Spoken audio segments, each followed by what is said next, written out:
Another episode of On the Fly, a Financial Literacy Institute podcast.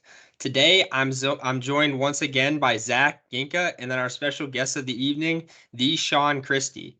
So Shon Christy is someone that's been a mentor of mine for the past, I would say, 5 years, and someone I met my freshman year at the University of Akron, once again through the Leadership Institute and through our last guest, Kevin Smith. So ever since I met Shon, this man has the juice for life and has the juice for helping people and spreading the knowledge that he has gained over the years in the social media marketing realm. But he's also been a huge resource for me on anything from relationships to life to family, all the above. So we got a great episode ahead of us. But before we get started, Zach and Yinka, how are y'all doing today? Well, I'll take it off. For me, I am doing really well. Actually, like just before this podcast, about an hour before, I did a ton of table tennis. I did some duos table tennis. If you guys ever play table tennis in duos fashion, it's actually extremely fun. Now, I would say I'm pretty good at table tennis, but when you have three other good people with you, so it's 2-on-2, now it starts to get really fun, right? So I just came back from that. I was at the rec, but then the rec weirdly closed at like 6 p.m. today, so that kind of sucks. So cut our series kind of short. So hopefully my three guys are going to hop back on Monday. But other than that, doing really well. Having really solid consultation calls and actual FAC session calls, or FAC sessions. It's really good to again see a lot of progress from our people, from our clients, and looking forward to just all the New Year's resolutions that are going to be executed on at the end of 2023. That again are starting at the beginning of it. So looking forward to it, and yeah, just in a positive mood, and I'm looking forward to this fire podcast. Awesome, Yinka. Good to hear. That's hilarious. I was home for the holidays with my family, and we always get into ping pong, table tennis at like our Christmas family party. It is kind of a tradition at this point, and we play doubles. It's hilarious. We get super into it. So next Ooh, time I see you, next time on Akron, we'll yes, have we to have to play. get a doubles tournament going. That's really fun. Man, that'd be But awesome. yeah, just like Yinka, super excited about the FAC program, kind of getting into the swing of things. I've had my first consultation, hoping to bring that person on as a client. Super excited to be reaching out to some local student organizations to try to lock down some speaking events for FLI. And I'm excited all around. So it's been a good past couple weeks. Phenomenal news, guys. And I can attest, Zach is very good at table tennis, and I've never beaten him. Ooh, So Zach, we're gonna have to play, little man. little We I little didn't will. fuel know for the this. I fire didn't know there. this. Didn't know But this. to the more important things now. So today our guest, Shon Christy. Well, hold on, real quick, Hey, Sean, real quick. yes. I remember in our last podcast, we actually didn't ask you how you're doing, what you've been up to. So I wanna bid that over to you. Sean, how are you doing? What you've been up to? I Oh, appre- look at that. Scholar and a gentleman. Thank you for I that. appreciate that. So life has been good. I was actually at the University of Akron Rec yesterday with our boy Abdul, and the man put me through a workout like I've never had before. So I am in pain right now. Yeah, he's a But beast. shout out to Abdul because that was a phenomenal workout. But other than that, life is great. Tying up some loose ends before the end of the year, and finishing some work at ACP, getting some houses done, and we're good to go. But anyways, back over to Shon Christy. So Shon, can you number one tell us how you're doing, but also give us a little bit of a background about yourself and your life? I'm blessed, brother. I'm doing great. Finishing the year strong.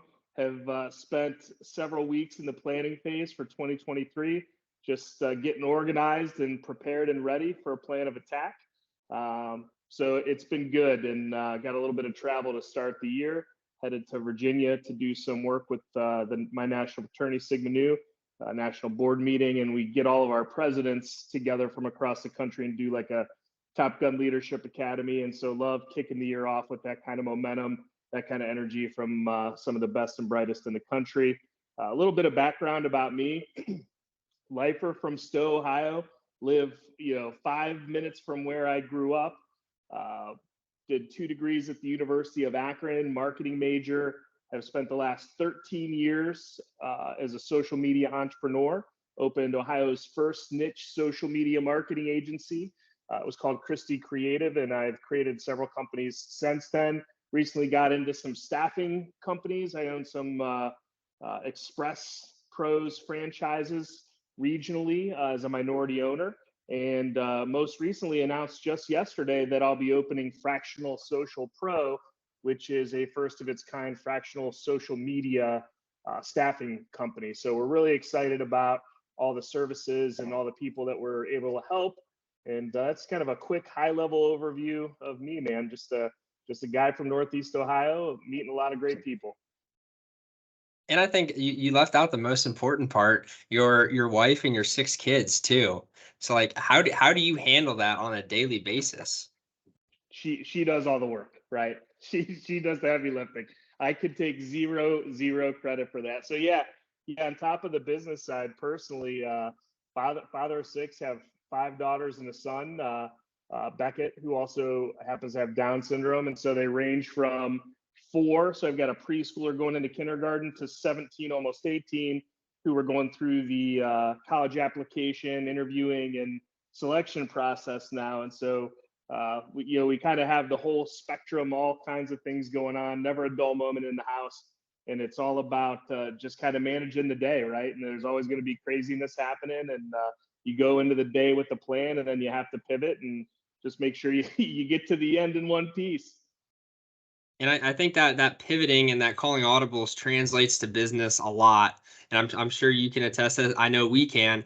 But when I think of Shon Christy, the first word that comes into my mind is connector. And not only the people that you've connected me with, but kind of that process and that just paying it forward mentality has been something that I've tried to take into my life. So I'm curious, what does being a connector mean to you? So funny enough, the connector is one of my favorite characters in my favorite book of all time, and I'm sure you guys know it. And Shon, I know you've read it, The Go-Giver by Bob Berg. I can remember being in college and just being real connected at the University of Akron with student organizations, very involved in my fraternity, very involved in Greek life, very involved in student government, all the things. And I just loved meeting new people and seeing how this person had this skill that this person needed, and making those connections personally, right? And then I remember thinking, man, if there was just a business that I could do that would be connecting, that would be incredible. Fast forward to social media and LinkedIn, I'm like, man, this is it. This is a really cool opportunity to do that. And so Bob Berg talks about the 5 laws of stratospheric success, and really it's all about being authentic to who you are and going out and helping as many people be successful. And what happens when you do that? You end up becoming successful. The rising tide lifts all ships, right? And so that's really something that I've always strived to do, especially in the early days of my business. Nobody would buy what I was selling. Nobody believed social media was something that had value for business application. And so when I started, I just tried to meet as many people, connect up on LinkedIn, set coffee meetings, grab a beer at happy hour, and just get to know people a little bit. What do you dream about? What do you love? And how can I help you, connect you to somebody to help you take one step forward closer towards that goal. And then I would ask, what holds you back from that? What are some of the speed bumps? What are some of the obstacles that you have? And maybe, I can connect you to somebody that could remove one of those obstacles, or at least move it a little bit out of the way for you so you can make some progress. And so I just started making all kinds of connections, because nobody was knocking on the door going, hey, I can't wait to buy this social media thing. And so I just started helping as many people as I could after I read Bob's book, The Go-Giver.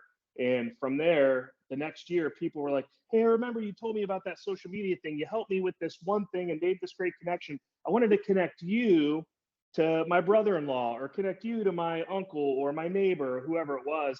And then it just became an endless train of referrals, but it took a lot of work on the front end and just authentically helping people to get there. So being a connector is just being a listener to find out what's driving people, what keeps them up at night, what gets them excited, and then helping find people that will help them along that path as they're walking down it. And that's what being a connector means to me. Man, I love that. No, and what's really cool, and I just want to reiterate, the book is called The Go-Giver, right? That's Yeah. awesome. No, I'm definitely gonna tap into that. One of the questions that really loomed in my mind when you said a lot of this, and I'm really excited to ask this question because it pertains a lot to what I've been thinking about recently, or I guess, somewhat recently, in terms of what I even specifically do with FLI in terms of managing a lot of our social media. I'm kind of like that guy that does a lot of the managing of social media, right? So my question for you is, like, why social media? like what got you into that space? What was your driving force? And then, I guess I don't know if this is more of a question, but I can kind of give you a little bit of background on why I, maybe take a little more of the reins of the social media side on FLI. It's fun, right? I guess just to boil it all down, like it's fun, it's very expressive. It's kind of like, obviously it's marketing, and it's like it's literally marketing, but again, it's fun to get tap into your creative side. As an engineer, I rarely get to tap into my creative side, so I finally get to be fluid in that area, right? So I guess can you relate to that, as well as what was your why for jumping in social media? So I love it. Engineers that do marketing, I think that's a fantastic combination. It's funny. I say, and I'm going to answer the last question first because I think it's the easiest one to answer and the quickest. I get paid to tweet. I mean, that's a job that I get awesome. paid very well to do, right? I mean, it's absolutely insane to me that I get to go out and have fun, kind of like what you're talking about, help people win, talk about things I love, and I get paid to do that. I wake up every day and I can do it from my phone. Like, it's absolutely incredible to me that that's an opportunity in today's day and age. So I agree. It's probably one of the most fun things that we have out there. And I love that it's ever changing. So it's not like, my grandfather worked at the Chrysler plant in the, stamping, and the same thing in the assembly line, right? That would be really hard for me to do the same thing over and over. I never do the same thing. It's always different. Awesome. There's always a new challenge, always a new opportunity. So it's just a lot of fun, to your point. The why, like, how did I get into it? Right place, right time, and by accident is the short answer. The long answer is when I was at the University of Akron, it was during 2008 to 2010. So that's really when Zuckerberg came up with the Facebook concept that launched at Harvard, and you used to have to have a .edu address to have the platform. So I was in college at uakron.edu at the time when you had to have a .edu address, right around that time. And then it went mainstream. So my students that I work with when I was doing my master's got me onto the platform. And then when I graduated, it had gone from .edu to .com. Everybody was using it, and I just happened to be there. And it was right at the time that my son Beckett was born, who I talked about. Not only did he have Down syndrome, which we knew he would have prenatally through some testing, he had some health challenges. And so my wife ended up having to stay in the hospital with him for a while. And I'll never forget it. We were in the hospital, and I had done a post, and we were in the hospital room. And, hey guys, Beckett was born, has some health challenges, would appreciate some prayers. And here's a link. We're doing this kind of GoFundMe before GoFundMe, think crowdfunding. And got up the next day, and we had raised around $5,000. And I'm thinking, wow, I didn't see a single human being. It took me 15 seconds from a hospital room, and money showed up the next day, right? That's pretty incredible. And so then that kind of hit me, because my wife was going to have to not go back to work to stay in the hospital and care for him once he finally did come home. I'm like, I was doing research on social media companies. Couldn't find any in Ohio that niche social media companies. Nobody was all in on it. I could only find one company in the whole country at that time. I'm sure there were more.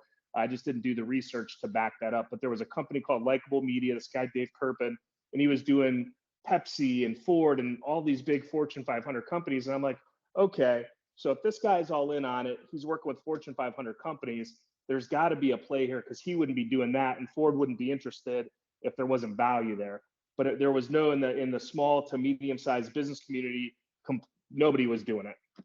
So I just said, this is what I'm going to do. Went all in, took the 401k, took the savings, quit the job. My boss at my first company, Jeff Sitz at City Cleaners, became my first client, and we still do work today, almost 13 years later. Yeah. He's like, I'll do a month-to-month contract. We'll see how it goes. And that's all I needed. Gave me the blessing, gave me a little bit of push and support, and it was on. That's awesome. Oh, wow. That last part you just said, you said your boss from your last job or one of your jobs became like business partners or worked with you. He was my first client. Yep. Wow, client. Wow, that's something special. That's amazing. So then now one question actually that came from that is, we tend to have some sort of either engineers, entrepreneurs. That's kind of the theme here with who we have in our podcast, right? But yours is a little more unconventional, which is awesome. So I guess what I will ask you is, what is your day-to-day like, right? Because you just said you get paid to tweet. Man, I don't know. I think that's the first time I've heard someone say that in my life, right? So what does your day-to-day look like? So it's calculated, but it's random, if that makes any sense. So some of it will be business development, some of it will be community service and board service. I serve on a lot of boards. I'm very involved in my community. Some of it will be brainstorming, strategy sessions, working with the team to help create content and look at calendars and do approvals. So it's really everything under the umbrella. I try to save some time, especially now that I've really kind of dialed in. I try to always have creative and quiet time, which is kind of how Fractional Social Pro came to be. I've been trying to create more margin in my life to hear and see opportunities present themselves, and then not only hear and see them, but then be able to act on them. Because I've had clients say little things to me along the way that would have alerted me to, hey, this is a great business opportunity for me, but I just didn't tackle it. And so I heard it a couple times and said, okay, I really need, there's a reason I'm hearing this. I really need to take some time to build. So I do, some of the management of this company, some of the management of the other companies that I own. Sometimes it's service, sometimes it's just networking. I do a little bit of executive education at the University of Akron. I work with student groups and do some guest professor as well for Dr. Alexa Fox's class, which I absolutely love, kind of seeing the next generation of social media marketers come up. And then personal development, gym 3 to 4 times a week, reading, listening to blogs, all the things. So try to keep it well-rounded and balanced. Absolutely. Shon, it sounds like you got a lot going on day to day, a lot of variation, which will keep you on your toes and keep you from getting bored and stale. Starting your own business is something a lot of people try to do. And to try to give anyone listening some advice on how maybe they could do that themselves. When you started your own business, did you have a lot of hurdles going into it? Were you kind of lucky? Did you have maybe a smoother road than others getting started? And if so, what did you do to get over those hurdles? And what advice would you give your younger self or anyone trying to start a small business themselves? Yeah, it's a lot to unpack. I'll start with the road. It was on the fly. I had no intention of starting a bit. I mean, it was completely on the fly. It wasn't like I had planned for months. It was had kid sick, figure something out quick. Idea pops into head. The next day I tackle it. So there was no business plan. There was no like, my back was against the wall. I had to figure something out. And I think the lesson from that is you have to be all in. I think anybody can do anything and make something work if they're all in. You probably have heard the term burn the boats. That's something that I talk about. In the old days, the general, they land the ships on the shore, soldiers get off, invade, burn the boats because there's no retreat, right? And so I think that because I knew there was no retreat, that I had to win. When your mindset is you have to get it done, you get it done. And what I've learned is that's just how I work. That's how I operate best. I like pressure. I want the pressure. If you give me a week to do something, I probably won't do it in a week. I'll probably do it in the last 2 days, and I'll, do an incredible job with it. But if I have too much time, like I think about too many things I just need to do. So I think whatever, you're thinking about from an entrepreneurial perspective, I think you just have to believe in it. Belief is key. And then you stop at nothing to drive that, and you'll figure it out. There's another book that I'll recommend called The Obstacle is the Way. It's I'm a fan of Stoicism, Ryan Holiday's book. And I think he talks a lot about, when these challenges arise, if you're all in, you always figure out a way to be inventive or innovative to solve that problem or overcome that hurdle or win the battle in many cases. So I think that's the critical thing, is just to be all in on whatever it is. Because what I found is if you have any layer of comfort and the road is going to get dicey for you without question, and it has for me, this is the 13-year run for me now. There's never a year that's just smooth. And I've had some huge bumps. COVID's a great example of a monster bump that did knock a lot of people out. and it certainly hurt me, but we came back stronger and better than ever. You just have to be all in and be prepared for those things as you're driving the entrepreneurial bus. And I can attest to any book that Shon recommends, it's 100% worth reading because every book that he's recommended me to read, they've been absolute home runs. But one thing I want to touch on too. So when you started your business, you mentioned that it was just you had to do it and you just decided one day that that's what you're going to do. In terms of your financial knowledge when you started the business versus now, what does that look like, and what have been some of the biggest financial, I guess, takeaways you've learned over the past 13 years of being a business owner? Financial light years ahead today. It was complete and absolute garbage when I started. Like, luckily I did get some seed money from family, but I was using credit cards and because I had to figure it out kind of mode, and nobody was buying things, so I did like bad loan deals, credit card, and I'm lucky that I got out of it because things could have been a lot different, but I learned a lot about leverage and how, smart money, versus some of the crap money that I was taking. So it's definitely been an incredible financial education. I mean, even things like fee for equity deals. I've got ownership in companies where I've done fee for equity deals instead of, like, I used to always just be worried about, what the revenue looked like. And, learning how to leverage fee for equity deals and trading my services in good deals that give me a long-term win instead of taking the cash up front, making the investment with my fee structure to be able to get percentages of companies has been a really cool and innovative way for me to kind of spread my wings into other business ventures. That's awesome. No, I think that's really cool. And something I want to, that again, just so many interesting things are popping in my head because this is such an interesting conversation, Sean, is, let me just ask this. So in what you do, I assume, and I might be wrong, that your position is it fully remote, fully virtual, or do you have like also like a place where you're headquartered per se? So historically, I've had a place where that I've been headquartered, where we had a team that would meet since prior to COVID. When I launched this last company and I transitioned my shares of my former firm, Mhm. I decided to go remote, built the bottom level of my home out. So here's Okay. another smart money play, right? I built the whole, I think the office downstairs is about 2,300 square feet.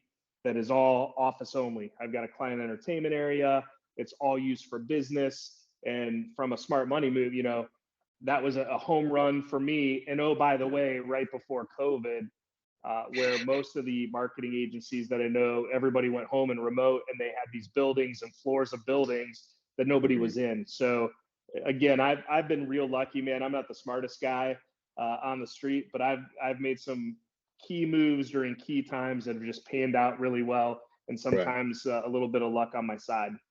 Okay, and that's awesome. So that was, and I appreciate that answer. And that clearly you're already making plays before COVID happened, so you were kind of set, which is awesome. And then in terms of part B of my question, do you have people on your team where you're working with people? Not obviously, yes, you have your clients, but people that you're working with. And then if you're if you do, if you're when you're hiring these people for these positions that are most likely remote as well, what are you looking for in terms of the kind of people and the qualities and the characteristics to bring onto your team? Great question. Team is everything. And I've been incredibly lucky to have the University of Akron as a partner. I get to work with the senior level students. I get to see their projects, how they approach their projects. A lot of the technical side of social media can be taught. It's not rocket science. I mean, we type a bunch of keys and put stuff out at the end of the day. But what you can't um, discount is the creative side of it. Like, how do you take, because you could post the same thing 50 different ways, and half of those are not going to do anything and half of them are. And so I think, taking the time to be creative in your approach and seeing how somebody approaches the conversation in an audience centric way, not like, hey, I want to sell, my service, or, I want you to join my cohort or whatever it is. You really have to add value. And it's kind of a go giver's approach to social media. It's an audience centric way. You're adding a ton of value. You're giving people what they need when they need it. You're not spamming them. So I think that's really important. And you have to be able to you have to be able to time manage well. So it's real hard in our universe because it moves so fast for somebody to be over your shoulder all the time. So you have to be kind of self-led and driven and creative at the same time, which can be difficult for creatives. So I think if you can manage yourself, hit deadlines, be responsive and creative, those are all critical things for my industry and my business. Man, this is so good, because again, there's more questions and more questions, and there's a reason for this, because again, like I mentioned at the beginning of the podcast, like I'm like the big social media guy, so I love and I want to tap into your mind in this area, and I also want to continue this conversation in the future because I think this is very interesting. Really, the question now that popped into my head is in terms of like algorithms, right? Which you're most likely familiar with, right? So I guess my question for you is, algorithms are always changing, right? The Instagram, the Facebook, the YouTube, the TikTok, all these social media, and I just named a few, they're always changing, right? So for someone like you, right, how do you keep abreast of all of these changes in like the social media game, right? Are you learning from certain courses? Are you learning from, people, mentors? Like where are you, how are you kind of getting your information and learning to, hopefully take practice into your business?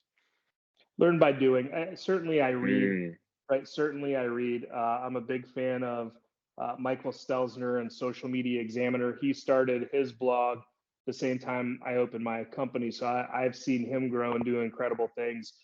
We've got, the godfather of content marketing in Northeast Ohio, Joe Polizzi from Cleveland, who again, he's been around and done incredible things. So certainly there are industry leaders and people that I respect. And you keep your ear to the ground and you listen. But what I've found to be best for me is just to do and find out what works and what doesn't and try to dissect it. So I've done a little bit of research in this space with the University of Akron. And when I started to dig into why did I win and lose in social media, and I think the algorithm favors this, and you can't quantify it so much. You probably could under the framework of engagement, but Pete Cashmore said that attention is the new currency.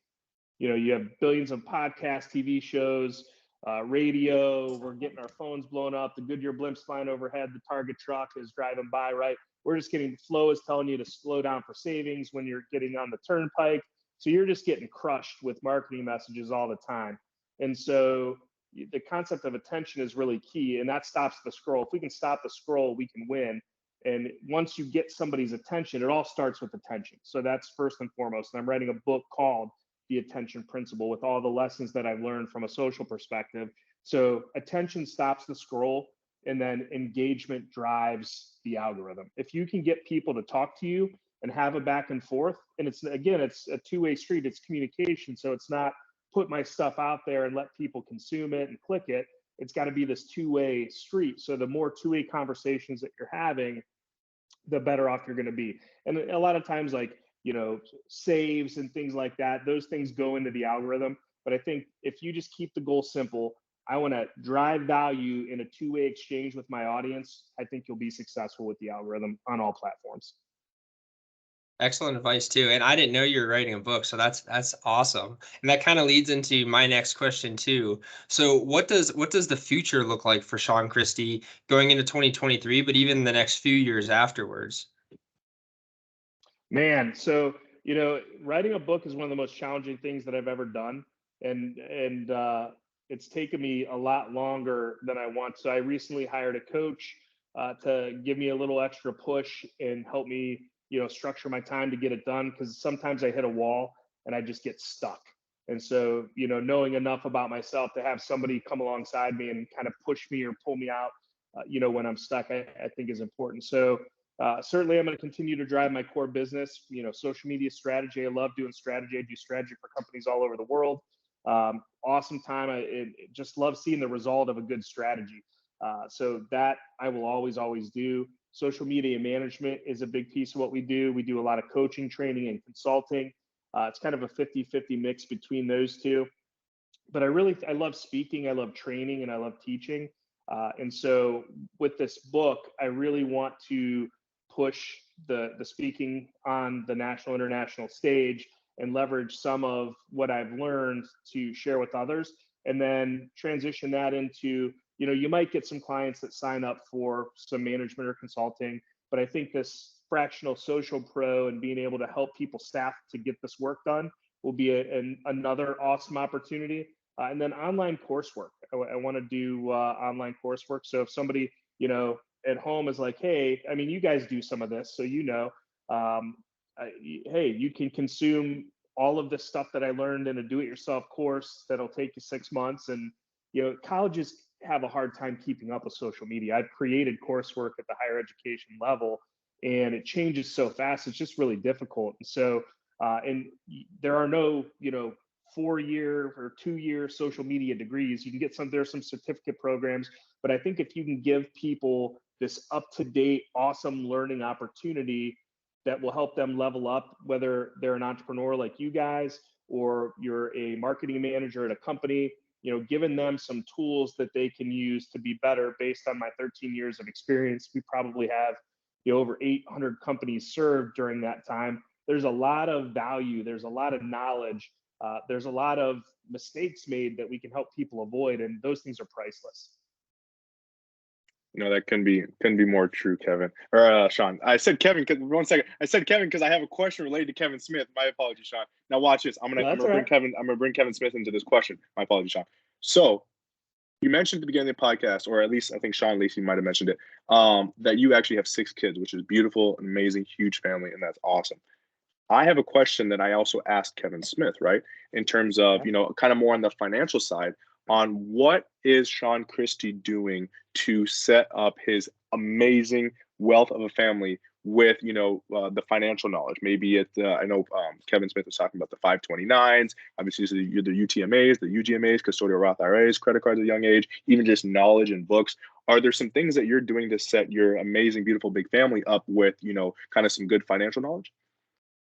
Yeah, so mine would be a little bit different. I have a different approach to it, and I think there's a time and place for all the things, and people do them for different reasons. And I think because my lens is entrepreneurial, I look at it more entrepreneurial. So the first thing is protection. It's great to look into the future, but what happens if something happens tomorrow, right? And so, Beckett has when you have a child with special needs, there are a lot of things that go into that. So the foundation is our special needs trust that we have, and it kind of dictates all the things that will happen. I've got a $5 million term life insurance policy. If something happens to me tomorrow and I'm not here, to see my daughters go to college or walk across the aisle, it's all mapped out. So everybody's college is paid for. It's all spelled out in the trust. Everybody's wedding is paid for exactly how. We've got some philanthropy in there. There's a family fund that's created where all the kids have to get together to vote and agree to give money philanthropically. And then there's some money for them to do some fun stuff too, like down payments for their first house. So, those things are really important. So if something happens tomorrow, that's covered. Everybody's covered and everybody's taken care of. There's no debt and everybody has what they need, and not in excess, because I don't want them to be brats either. So about half of that goes to philanthropy, and they're going to have to give to others. So that's a lesson that I want to instill. So there's that. Then, disability. If I can't work the same way and I can't get around, I'm still taken care of. So I've got all the protection layers in there to take care of first. Then, at an early age, I've gotten them involved in entrepreneurial journeys. My daughter Brielle had a company called Brielle Sketches, and she would draw little pictures and sell them.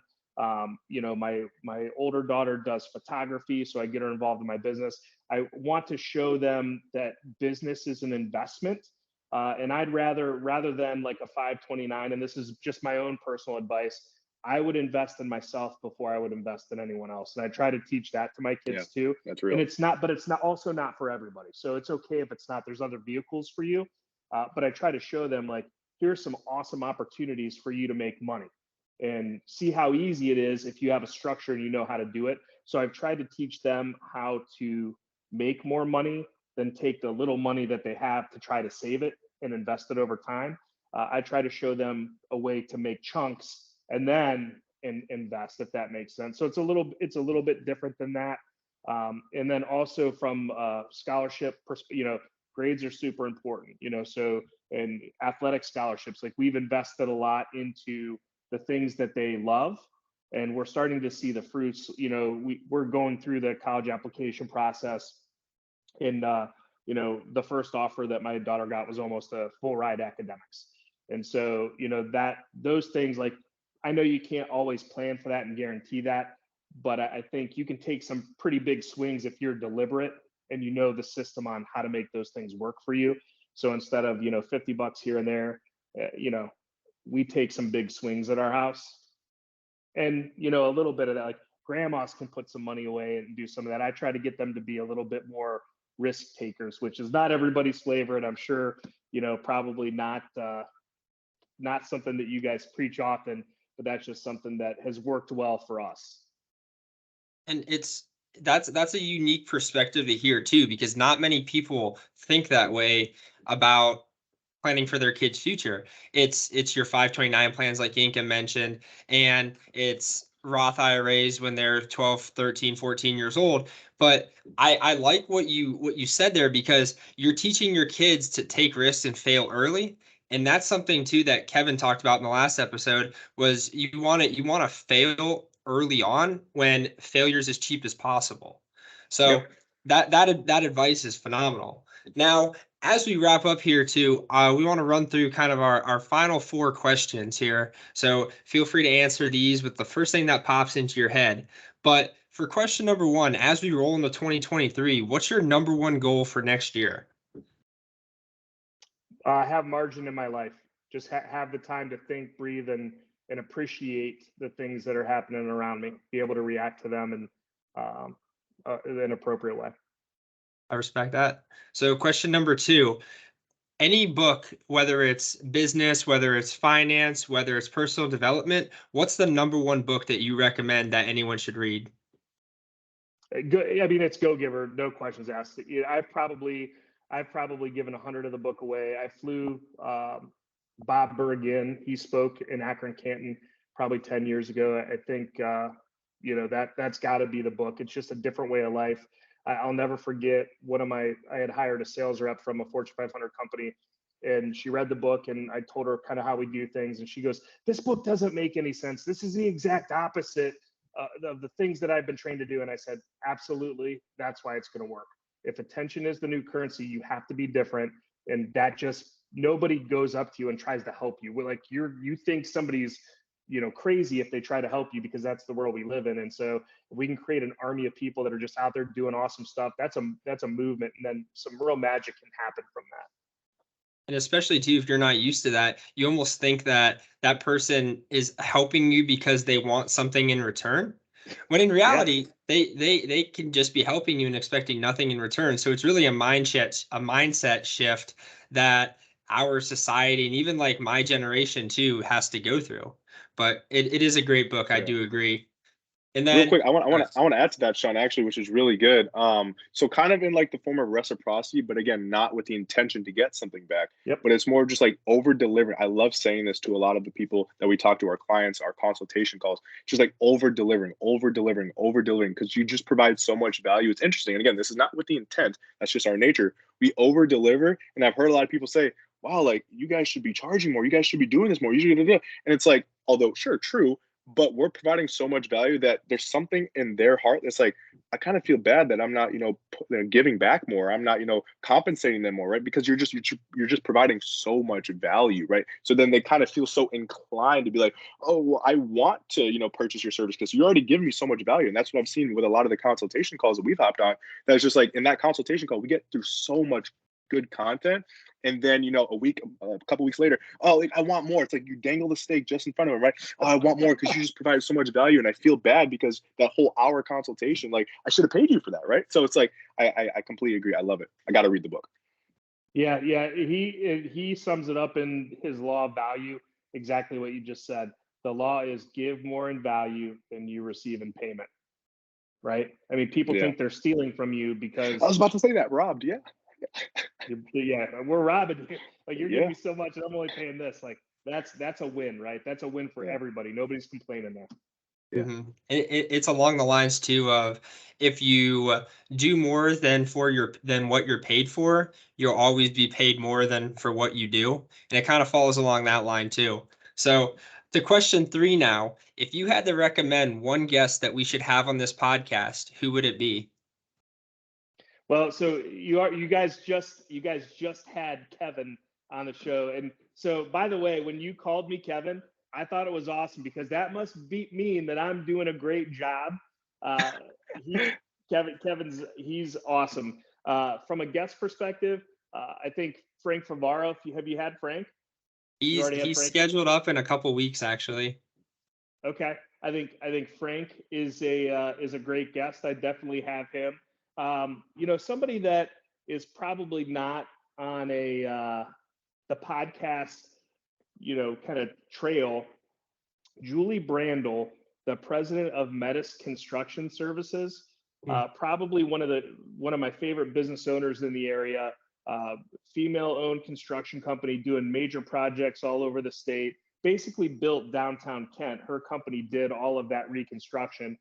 Just extremely philanthropic, huge into service, big time in Rotary, district governor of the Northeast Ohio Rotary groups. I think she'd be a real interesting interview, somebody they have a lot of respect for, that's just done things unconventionally, not only from a business and entrepreneurial perspective as a female-owned construction company, but also how she's built her business through adding value through community service. I like that. Yeah, thank you. We'll reach out to her, and I'll make sure to send you Frank's episode too once we get that up. But last question, and the most important for you, where can our listeners find you and connect with you? Well, I'm hidden all over the internet, as you might imagine, being the social media guy. So, Shon, where you can find me is on any social media channel. My name is spelled a little bit different. It's Shon, probably one of the only Shons that you know. So just look for me on any social media or at ShonChristy.com, and that's Christy. Would love to connect with anybody on any of my platforms and see if I can add some value to your universe. Yes, yes, sir. And if you're a aspiring social media manager, hit up Fractional Social Pro and get going with that and get to work with some awesome small businesses that Shon is networking with and hiring out his workers too. So yeah, Shon and I are gonna have to talk about that. yes, sir. So as we wrap up here, Yinka, where can everybody find you? Yeah, very simply, and this might be from the social media guy as well. I'm not very much on social media as my public profile, but I'm just professionally on LinkedIn. Again, Olayinka Famadu, my O has a dot on it. And then again, you can obviously find us on the FLI.net website. So you can find me there. And Zach, how about you? Find me at LinkedIn, Zachary Owen on LinkedIn.com, and Zone22 on any other form of social media. Absolutely. And you can find me at Shon Lacey 7 on all social media platforms, as well as Shon Lacey on LinkedIn. So, Shon, we appreciate you joining us today. Phenomenal episode. We Thanks, are guys. blown away with all the value that you've given us and given our listeners. Yeah. So we can't thank you enough. Yinka, Zach, any closing words? Just last thing, I think I saw right after I named my LinkedIn, I saw Shon open up a tab real quick. We'll connect. We'll definitely connect. Maybe I'll ask Shon Lacey to send you or send me your contact. We'll definitely talk. But again, Shon, we appreciate you. Very unique conversation, and I'm looking forward to our future conversation. So again, we appreciate you. Thank you. Absolutely. Shon, thanks for your time. We really appreciate it. All right, guys. Thank you much. We'll see you soon. You bet. And this has been another episode of On the Fly, a Financial Literacy Institute podcast. We'll see you next time.